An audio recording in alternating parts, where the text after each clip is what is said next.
So by now, most of you have seen part 1 of our video highlighting Mullet Bay and the issues we face there.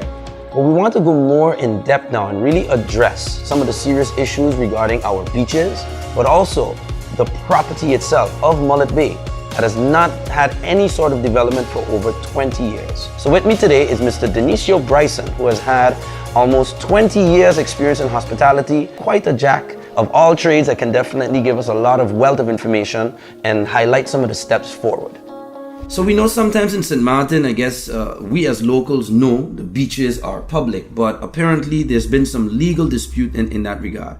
From a legal perspective, the beaches in St. Martin, who do they actually belong to?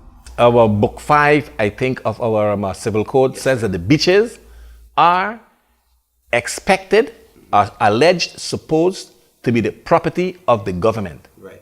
The problem comes in with defining where does the beach end and the land start. That's right. That gray area is where you find most of the problems occur. But the beach itself, there's no dispute about that. That belongs to the government. So when government gives a permit to somebody to operate a business on the beach, and that person is operating on the beach, in principle, there's no one that should be able to go there and tell them, hey, you're on my private property, you can't build back, you can't operate.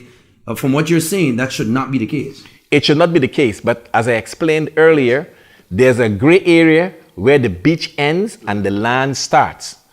What happens often is that that area is not very fixed, and someone can be operating on the beach, but then they put their operation shack on the land, Right. and then they're on the private land. Exactly. So their beach shack might be on private land, whereas their beach chairs are on the beach. Okay. So that could be sometimes an issue. Right. Now, this dispute has happened before. Actually, there is a sort of jurisprudence that there's been decisions by the courts in these cases. Can you elaborate on some examples? Yes.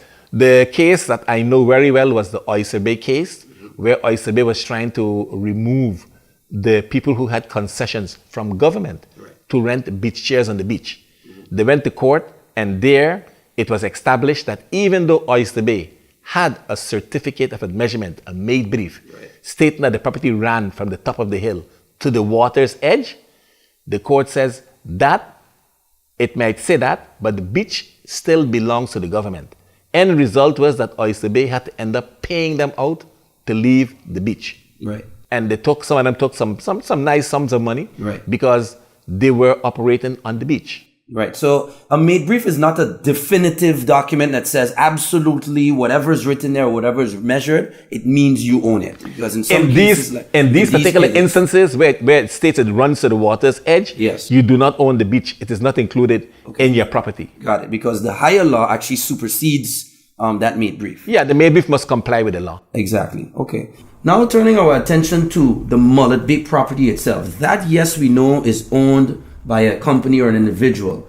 What is your opinion on us not having this property operational or doing any form of activity or investment? What's your opinion on the impact of that?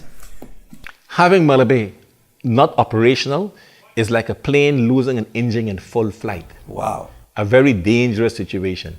And I think that right now, in the situation that the government is, the finds itself that they are in a unique position to make a very critical decision.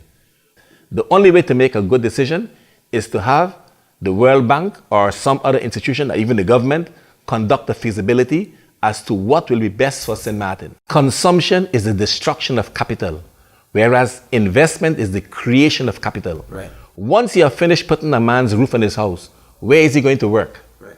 But if you rebuild Mullet Bay, guess what? He'll be earning money during the construction phase to fix his roof. And after the construction is finished, he could turn around and work there and earn a living for not only himself, but for his children. Yes. And apart from that, the multiplier effect of Mullet Bay on the island will be enormous. I believe that with Mullet Bay online, we could eliminate unemployment on St. Martin. So with these 2 videos, we've examined quite a lot about the situation within Mullet Bay, both on the beach and the property itself. But now we need to address the elephant in the room. I am running to be a member of Parliament. And why does initiatives like this have to start from Parliament It is because that is the highest level of government that we have. And these things are not going to move and become a reality if our highest level of government is not the ones pushing these initiatives. You can be a policy advisor within government or a department head. You actually are in an advisory role to the minister, so you can only advise the minister. The minister also, while does have a lot of ability to execute, ultimately answers to the majority in parliament. And if we don't have majority in parliament and individual parliamentarians that are having the political will to take these initiatives that have not been done for over 20 years, then we will not move forward and find the real solutions for Mullet Bay. Therefore, I believe I have some steps that I think we need to take as a member of parliament and your elected representative in solving some of these situations. First of all, Article 82 of the Constitution states that I am a co-legislator in parliament. Therefore, we can make amendments and create legislations to solve some of the issues, such as what exactly is the beach? How can we demarcate and better define the beaches and create, for example, a beach ordinance? This needs to be done. We also have the right to inquiry. And using that, I believe we need to actually run a specific inquiry into Mullet Bay as a whole from a parliamentary perspective. Instruct the ministers to do the following: appraise the property of Mullet Bay, engage in negotiations with the owner in repurchasing the property, and taking the measures necessary with the World Bank to conduct a feasibility study about the opportunities that can happen for St. Martin if government is able to repurchase this property, hence creating a case for using some of the development, the aid funds, to develop Mullet Bay Beach itself. This can be presented by me and as a member of parliament in the form of a motion. And this motion will go out as an instruction to these members of the Council of Ministers to actually execute these tasks. So with that, I hope you enjoyed this in-depth view into a very important situation in St. Martin. As mentioned, St. Martin is currently flying on one engine. We're about to lose the last engine. Mullet Bay can create a lot of solutions to all of our problems right now, and we hope that you give me the support necessary to become the representative that takes action in Mullet Bay, finally, and will make tourism work for you.